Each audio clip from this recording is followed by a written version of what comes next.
नमस्कार, आदाब, सत श्री अकाल। आप सभी का स्वागत है हमारे YouTube चैनल। दोस्तों, आज हम बात करेंगे ब्लैक होल्स के बारे में। आखिर ब्लैक होल्स कैसे बनते हैं। ब्लैक होल बनने से पहले हमें ये समझना ज़रूरी है कि आखिर स्टार बनते कैसे हैं।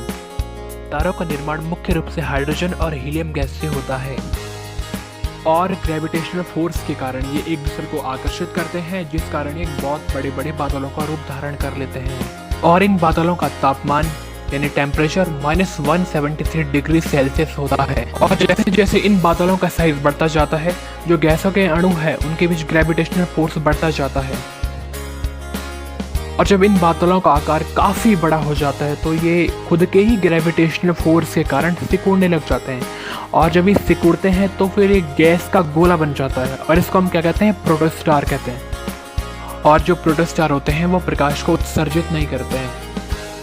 और जब प्रोटोस्टार बन जाता है तो उसके बाद भी सिकुड़ने की प्रक्रिया चलती रहती है। और जब सिकुड़ने की प्रक्रिया आगे बढ़ती है तो हाइड्रोजन के जो परमाणु हैं उनके बीच की टक्कर बढ़ती जाती है।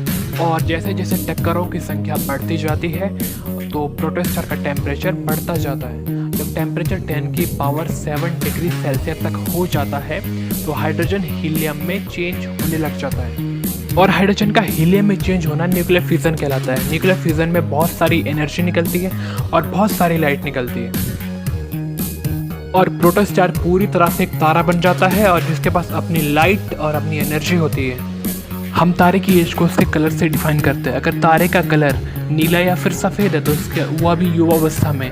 और अगर तारे का कलर पीला है या फिर नारंगी है तो फिर क्या है, तारा अभी क्या है, प्रौढ़ अवस्था में। और अगर तारे का कलर लाल है तो इसका मतलब अभी वो अपनी अंतिम अवस्था में है। और जब तारा अपनी अंतिम अवस्था में होता है तो उस समय वो लाल कलर का होता है, तो उस टाइम से क्या कहते हैं, लाल दानव यानी रेड जियांट कहते हैं। और उसके बाद दो स्थितियां उत्पन्न होती है। अगर रेड जियांट का द्रव्यमान यानी मास सूर्य के द्रव्यमान से कम है या फिर उसके बराबर है तो जो लाल दानव तारा है वो बदल जाता है किसमें, श्वेत वामन तारा यानी व्हाइट ड्वार्फ में बदल जाता है। उसके बाद व्हाइट ड्वार्फ बदल जाता है ब्लैक ड्वार्फ में बदल जाता है और वो पूरे अंतरिक्ष में घूमता रहता है और खो जाता है कहीं अंतरिक्ष में।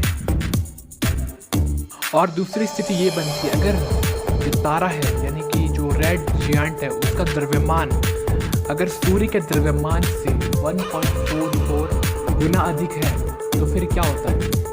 देखिए, तारे की 3 परत होती हैं यानी कि 3 लेयर्स होती है। एक बाहर की लेयर होती है और एक बीच वाली लेयर होती है और बीच में क्या होता है, क्रोड होता है। और इसके बाद ग्रेविटेशनल फोर्स इतना ज़्यादा हो जाता है कि जो इसकी बाहरी परत है और बीच की परत क्या हो जाती है, नष्ट हो जाती है और एक बहुत बड़ा विस्फोट होता है। और इस विस्फोट को क्या कहा जाता है, सुपरनोवा विस्फोट। और इसके कुछ समय बाद न्यूट्रॉन तारा बनता है और न्यूट्रॉन तारा क्या है, घूमता रहता है, इसको पल्सर भी कहते हैं। और इसके बाद कुछ समय बाद ही क्या होता है, ब्लैक होल बन जाता है। और ब्लैक होल में इतना ज़्यादा ग्रेविटेशनल फोर्स होता है कि इसमें लाइट भी पार नहीं कर सकती है। अगर ब्लैक होल के पास से लाइट जा रही है ना तो लाइट भी पार नहीं कर सकती है। तो इतने ही पावरफुल होते हैं ब्लैक होल्स। और अगर आपको हमारा वीडियो पसंद आता है तो वीडियो को लाइक कर दीजिए और हमारे चैनल को सब्सक्राइब भी कर दीजिए। और वीडियो को पूरा देखने के लिए आपका धन्यवाद।